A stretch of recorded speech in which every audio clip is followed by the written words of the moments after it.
Welcome to the program. I'm Okbayemi Uwosheni. We start off with business news.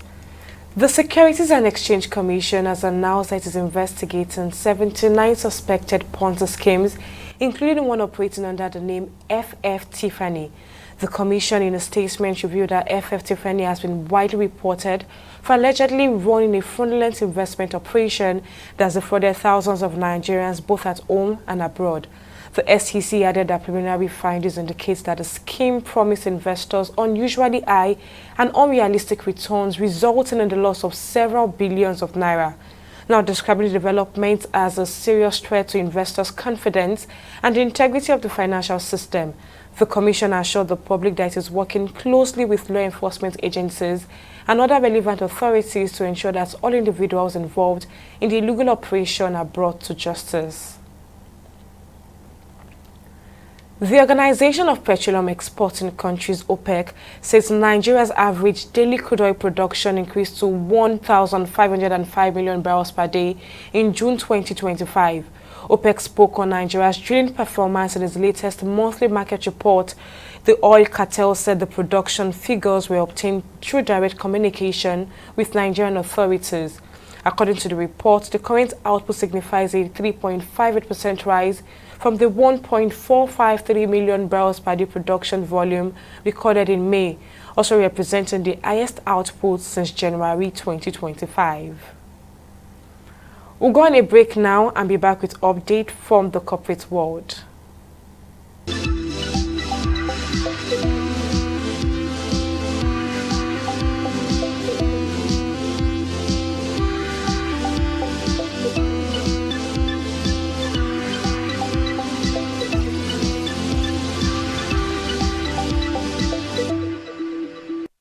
Welcome back.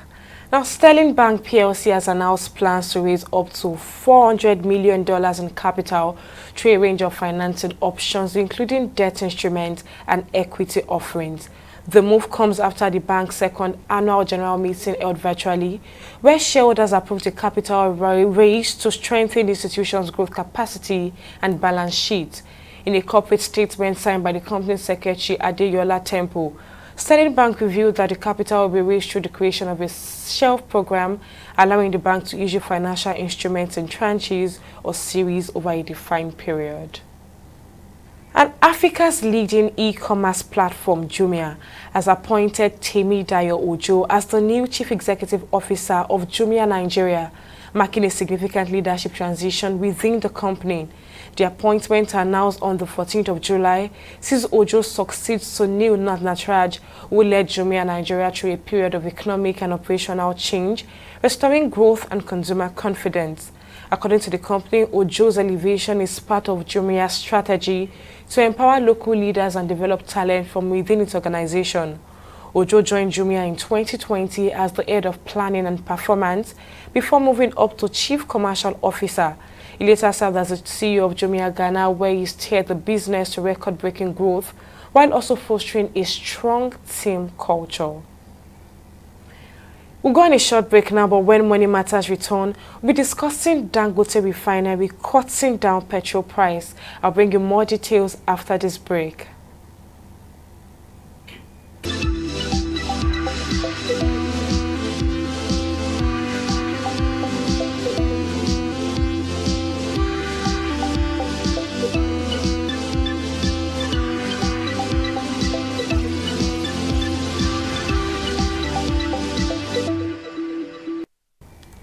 Welcome back. The Dangote Refinery is causing a stir in the fuel industry in Nigeria. This year, when it forced the Nigerian National Petroleum Corporation (NNPC) into a pricing war, inadvertently dominating the fuel market. Just last week, the Dangote Refinery reduced the gantry price of premium motor spirit, also known as petrol, by 4.5%, and it currently sells for 820 naira per litre.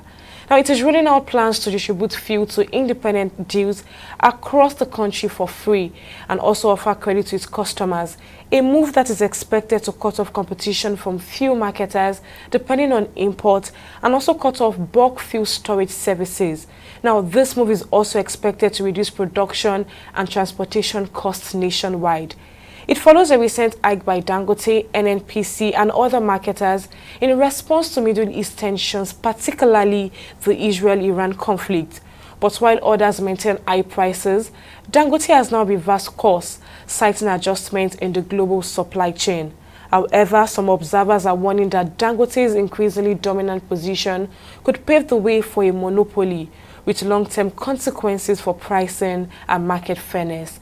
Now, let's discuss this. Mr. Jide Pratt, the Chief Operating Officer of Iona and the Country Manager at Trade Grid, joins me on the program. Thank you for your time, Mr. Pratt. Now, Dangote Refinery recently cut petrol prices up by 4.5% and is also offering free distribution to independent marketers in the country. Now, what do you make of the strategy, and do you also think it is sustainable? Okay, thanks for talking to me. So let's start from the beginning. In downstream petroleum, what you have to be able to get products from either your tank farm or your refinery to your stations where you call underground tanks to be able to sell is supply and distribution. So what the Dangote Refinery as a company has decided to do is that she wants to integrate her whole supply chain from the supply end, which is where she would refine it into her tanks. Then she will now use trucks to move it from the point of refining or the point of import, as the case may be, to the underground tank, which is the retail space. Now, in doing that, you find out that when people are established in oil and gas over a period of time, they integrate their supply chain models. So any company you look at, you find out that they had a jetty, they had vessels to bring in products, they had storage tanks, which are depots, and then they have fuel outlets, retail stations. So the Dangote Refinery is trying to go that route to say that once I refine my products into tanks, I'm going to offer transportation, which is what we call the distribution, to partners, because don't forget, the Dangote Refinery doesn't have retail stations.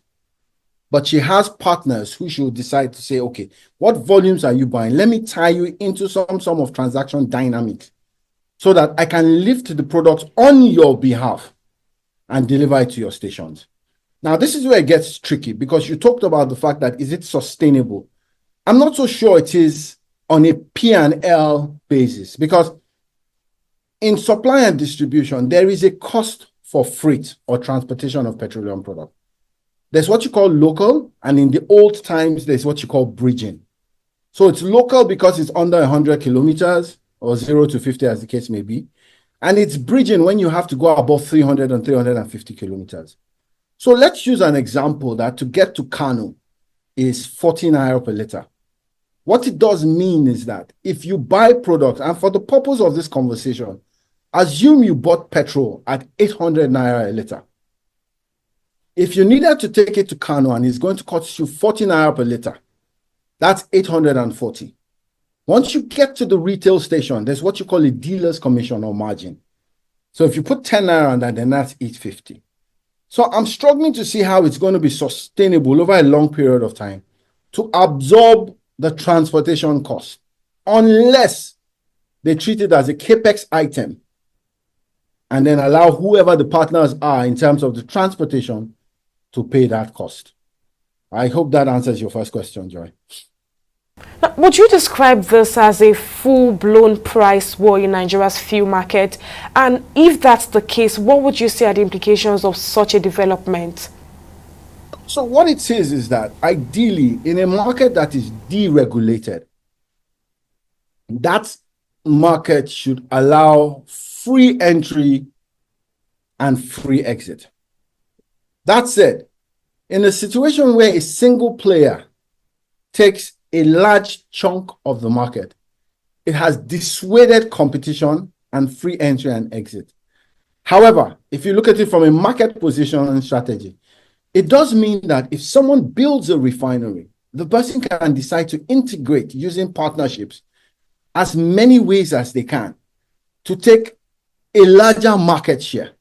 However, the question I ask is that when you put petrol in a bucket or you put power in a bucket, there seems to be some, and let me use the word predisposition that it should not be kept in one hand because there's a security implication to it. So I said that to say this. When you go into energy security, you look about things being, there's what they call the quadruple A: availability, affordability, adaptability, and accessibility. The refinery in question is a single train. So what it does mean is that if she needs to do a turnaround maintenance, what is going to happen is that she's probably going to have to shut down her RFCC. And probably the CDU will stay up, but it will reduce the output that comes from that refinery. That said, if all players are not equally playing, well, not equally, but if all players are not allowed to play in that same environment, then we have a problem because there could be shortages. So from an energy security point of view, market share is good to have, but I do not believe it should rest in one hand beyond a certain percentage. I hope that answers you. Now, I would like to know how this move would affect other players in the market, especially few importers, depot owners, and even smaller independent marketers. Now, it's going to be a shock, and let's be extremely clear. If you read the statement spoke to people who were willing and able to buy 500,000 liters and then up to 1 million liters. So it tried to solve two problems for those people by saying, if you can buy up to 500, pay for 500, we'll deliver it to you free. And then it now means that the other 500, you get the bank guarantee. That could work for people who are established in business. Your question speaks to, and I use the word small and medium scale. The man who buys 1 or 2 trucks doesn't fall into that bracket. So it means that he or she might not be able to muscle up the cash for 500,000 liters. If they already have 1 or 2 trucks that they're using for their transportation, they've integrated that into their model. So they buy from a depot and take to their retail station. It does mean that for people like that, there's a massive threat to their business. However, there are other companies who take those kind of advantages and begin to look for ways to deliver product to those kinds. You have companies like TradeGrid that are already doing this. So what it does mean is that there is a shock in the system for those people. If we move to those who are more established, then what you find out is happening is that there's also a threat because the way prices undulate, because their volumes are not as high as the refinery volumes, they will struggle to adjust in a manner that is, so to speak, flexible. Those implications are rife for them. So you'd also find out some marketers might begin to look at it and look, what is the size of my station outlet? If I have 40 stations, if I have 50 stations, then maybe I need to begin to import to feed my stations so that I stay in business. So it will now become a choice for people. Proximity, things like look and feel of the organization's forecourt, pump integrity. These are things that people will begin to look at. If I drive into station A, what are the non-fuel revenue benefits that I get from driving into that station? So it will affect smaller players. There will be a shock in the system. There's no doubt about that, Joy. But it also means that people are going to be nimble. A man who has 40 stations might look at it that, okay, do I need just 40 or do I need 20? But the implication, sadly, is that while people say that the refinery going this way means more jobs, it also means less job for those who are not at that scale. That is the harsh reality about it. Now, some industry watchers believe that Dangote is edging towards monopolizing the downstream sector. Do you see this as a genuine concern? Well, if you take a market and you own 10% of it, then there's nothing to bother about. Any market that someone has the potential to take 60 to 70% is a worry. A lot of people say, why don't you other people just come together and build a refinery? Sadly, not everybody is going to build a refinery. You have people who've built terminals for over 20, 25 years. They can't pack it up and put it in their back pocket. So what it means is that this moves into the space of what you call fair competition, FCCPC. And it also goes into what you call proper regulation of the sector, NMDPRA. So it means that the ladies and gentlemen in those two organizations need to look at this from a prism as in what is the best combination for Nigeria. It's not about whether it's a refinery, it's not about businesses that are already there.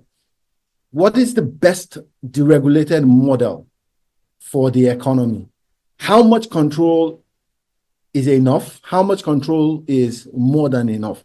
These are things that people need to sit down, people need to regulate, and people need to look at on the prism of fair and competitive pricing. Again, you don't deregulate a society and then stifle it.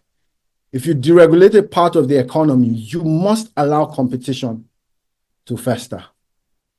Those are my thoughts on that, Joy.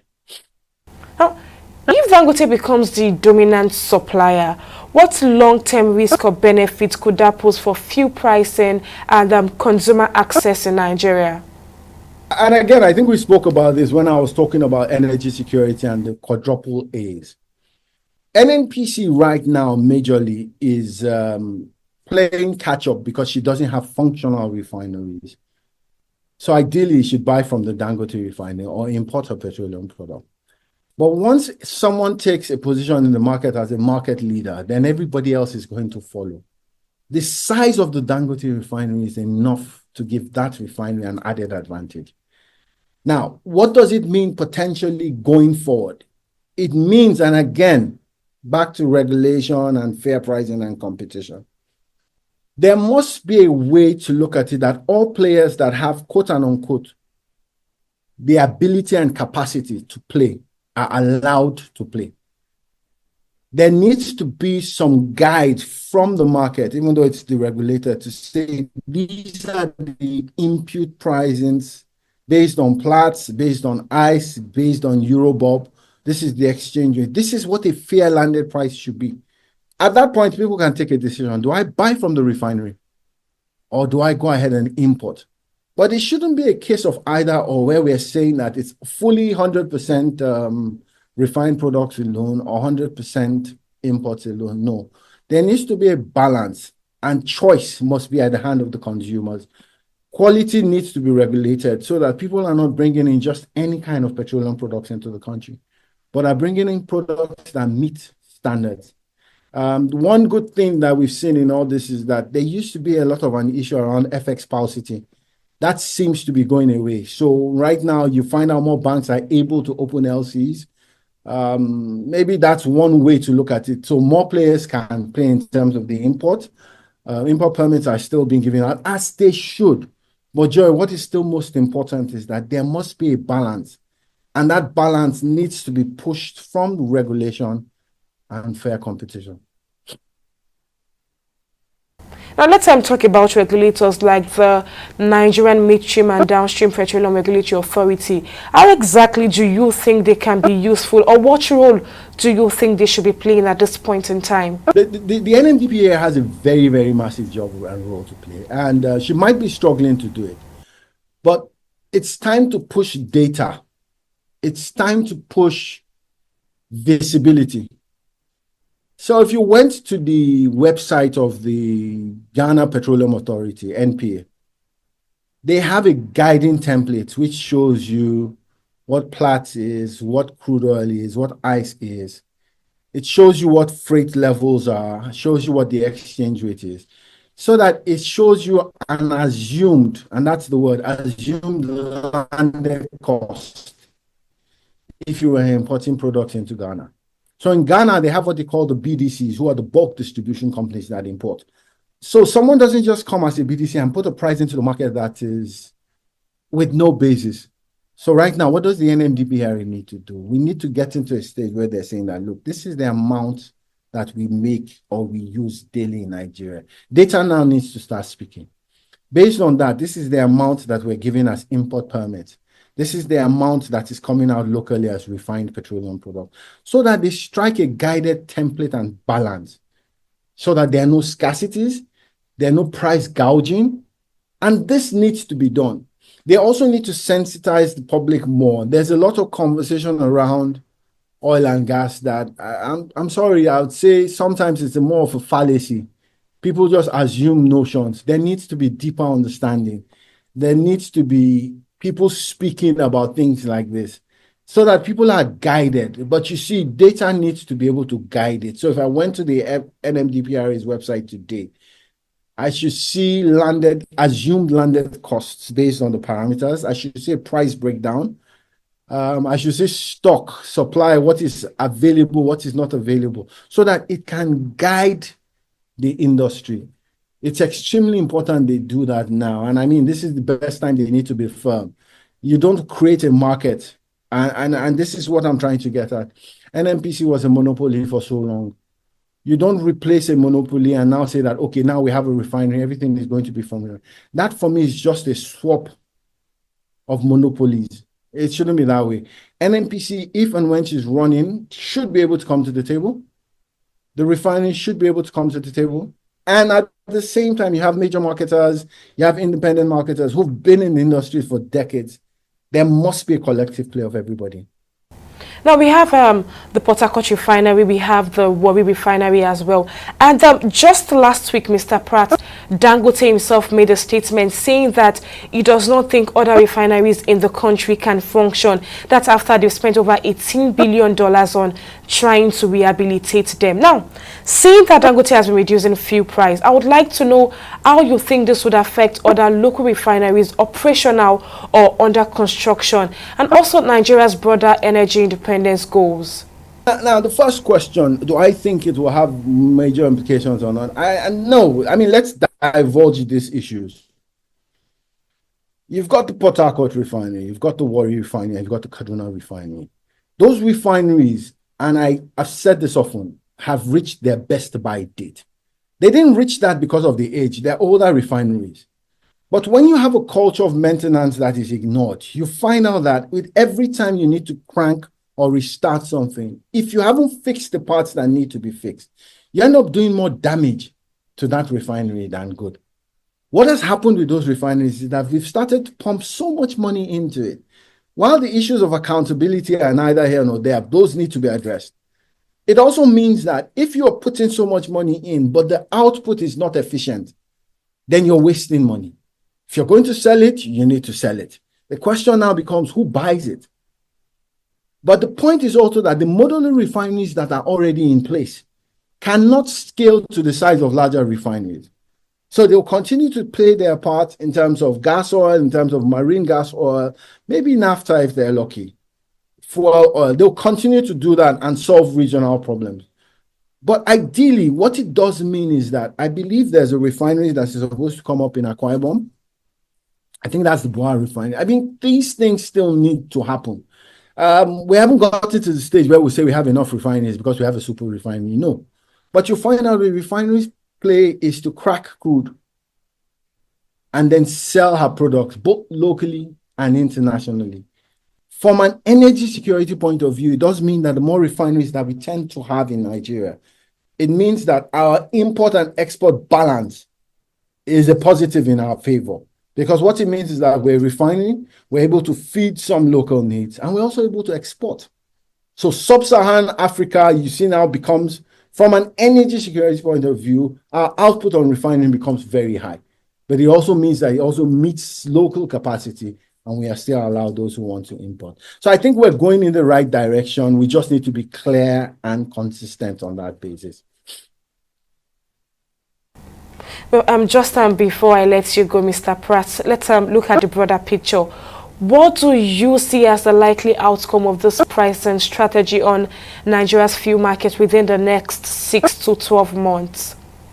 12 months is a long time in oil and gas, sadly. And if you look at it that a few months ago, we were talking about the possibility of a war between Iran and Israel.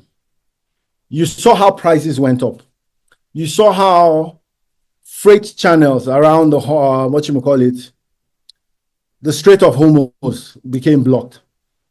Prices, tensions. So what it is that two things need to happen. The US is increasing shale. Saudi Arabia wants to keep on producing. Nigeria must find her way, first and foremost, to a consistent 2 million barrels per day. Because the impacts of that on the budget are enormous. Why do I say that? We had changed our budget expectation, and I believe on 2 million or 2.05 barrels a day, $75 per barrel. Now, the dollar has gone up and down. We have some form of stability in terms of exchange rate. But Two things we still cannot control is where will oil prices go? What does Nigeria need to do to be able to try and cushion that effect? We need to move away from 1.4, 1.5 million barrels a day and get into the neighborhood of 2 million barrels a day. With more crude oil, we have a bit more of a shock, more resistance in terms of the shocks that are coming. We'll continue to watch global prices, but it also means that locally, then it means that freight, bringing that crude locally, is to your advantage. It also means that your crack spread are now growing in terms of your distillates compared to how much crude you're buying.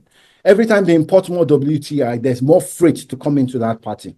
So these are the things Nigeria needs to be clear about the energy transition plan. Be clear about our fossil fuels and how we continue to grow it. But I think one major thing to say in completion is another major move and positive for Nigeria, so that we begin to also dwell on gas. The CNG initiative is also something that is very good. So I think with that 6 to 12 months, we should get off the ground. I'm not so sure we'll get to 45,000 feet yet, but we should get off the ground in terms of consistency. That is what I would say. Well, the Chief Operating Officer of Iona and the Country Manager at Trade Grid, Mr. J.D. Pratt, many thanks for sharing your insights. Well, as the Dangote Refinery continues to reshape the downstream sector, Nigerians and indeed the industry will be watching closely to see whether this competition leads to greater efficiency or unchecked dominance. That's our conversation on the program today. To stay with us for more stories shaping business and the economy. I'm Okmayemi Owosheni. Thanks for watching.